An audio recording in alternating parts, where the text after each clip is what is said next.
Calcium nitrate में ऐसा क्या खास है जिसके महंगा होने के बावजूद भी हमारे किसान भाई इसका प्रयोग अन्य फसलों के साथ साथ गन्ने में भी करते हैं। और दोस्तों, इसमें क्या क्या होता है, ये कैसे काम करता है, क्या काम करता है और हमें गन्ने की फसल में लगाने से इससे क्या लाभ मिलता है, इस पर चर्चा करेंगे और पूरी जानकारी साझा करेंगे कि कैल्शियम नाइट्रेट के लगाने से हमें कितना उत्पादन बढ़ सकता है और हमें इसका प्रयोग कैसे करना चाहिए, कब करना चाहिए। और दोस्तों, इसी प्रकार के वीडियो चैनल पर और आने वाले हैं। उन वीडियो को देखने के लिए चैनल को सब्सक्राइब कर दें और सब्सक्राइब के साथ साथ जो बेल आइकन का बटन है उसे प्रेस कर ऑल पर सेलेक्ट कर दें ताकि आपको वीडियो पढ़ने की सूचना तुरंत मिल जाए। तो दोस्तों, ये जो कैल्शियम नाइट्रेट होता है इसमें दो तत्व होते हैं। पहला होता है कैल्शियम। दोस्तों, ये कैल्शियम 18.5% होता है और दूसरा होता है नाइट्रोजन। नाइट्रोजन इसके अंदर 15.5% होता है। और दोस्तों, अब बात करते हैं कि कैल्शियम क्या क्या कार्य करता है और ये किस पहचान हम कैसे कर सकते हैं और किस प्रकार हमें इस प्रयोग करके अपनी फसल की पैदावार बढ़ा सकते हैं। तो दोस्तों, ये जो कैल्शियम होता है ये हमारे पौधों की जड़ों को मजबूत करता है, तने को मजबूत करता है और पौधे का सर्वांगीण विकास करता है और पौधे को मजबूती प्रदान करता है और जो कोशिका भित्ति होती है उसका निर्माण करता है, जिससे जो सेल डिवीजन में इसका खास रोल है, जिसके कारण हमारी फसलों की पैदावार होती है। तो दोस्तों, इसका प्रयोग करने से हमारे जो गन्ने की जो मोटाई है वो बढ़ती है, गन्ने की लंबाई बढ़ती है और गन्ने के अंदर जो शर्करा होती है उसकी भी मात्रा बढ़ती है। ऐसा होने से हमारे गन्ने का जो वजन है वो बढ़ जाता है और गन्ने के वजन बढ़ने के कारण हमें पैदावार मिलती ज़्यादा है, यानी कि वजन ज़्यादा मिलता है, जिसके कारण हमारी आमदनी बढ़ती है। और दोस्तों, दूसरा जो इसका प्रयोग करने का जो कारण क्या है, इसकी पहचान बताते हैं कि हम कैसे पहचानें कि कैल्शियम की कमी है।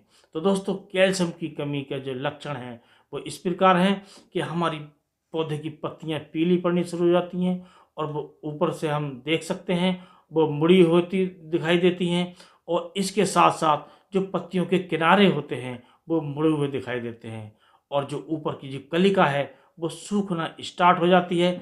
तब हमें समझना चाहिए कि हमें कैल्शियम नाइट्रेट का प्रयोग करके अपनी फसल में कैल्शियम की पूर्ति करके अपनी पैदावार बढ़ानी चाहिए।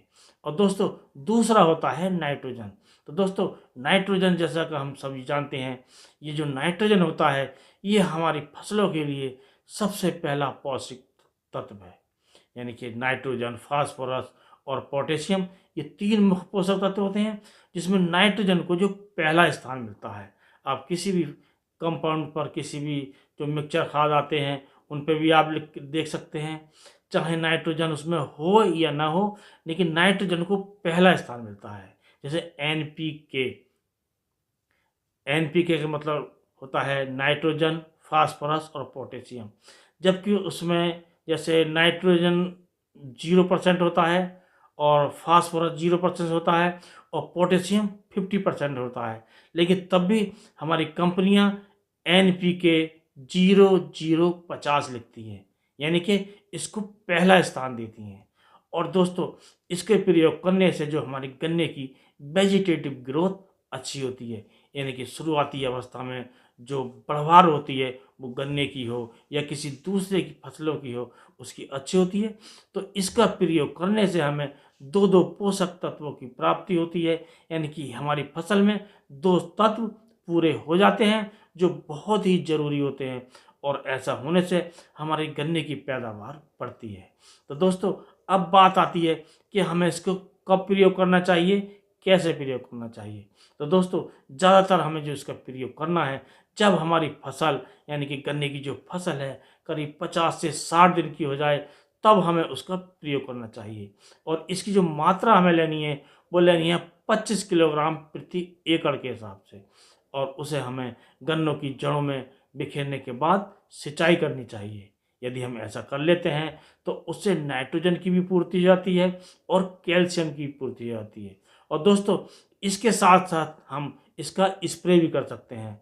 हम अपने गन्ने की फसल में 200 लीटर पानी में 1 किलो से 2 किलो कैल्शियम नाइट्रेट लेकर हम इसको घोलकर अच्छी प्रकार अपने गन्ने की फसल पर स्प्रे करना चाहिए। और दोस्तों, यदि हम शुरुआती अवस्था में प्रयोग करते हैं तो हमें 1 किलोग्राम लेना है, और हम बाद में प्रयोग करते हैं तो हमें 2 किलोग्राम कैल्शियम नाइट्रेट लेना है और उसका प्रयोग अपनी फसल पर करना है। यदि हम ऐसा कर लेते हैं तो हमारी फसल की जो पैदावार होगी वो अच्छी होंगी, पत्तियां चौड़ी चौड़ी होंगी, लंबाई ज़्यादा बढ़ेगी और गन्ने की मोटाई भी ज़्यादा बढ़ेगी।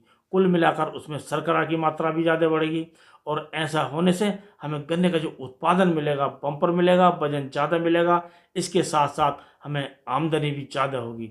तो दोस्तों, आप वीडियो के लास्ट तक बने रहे, इसके लिए आपको बहुत बहुत धन्यवाद। इसके साथ ही इस वीडियो को करते हैं समाप्त। नमस्कार।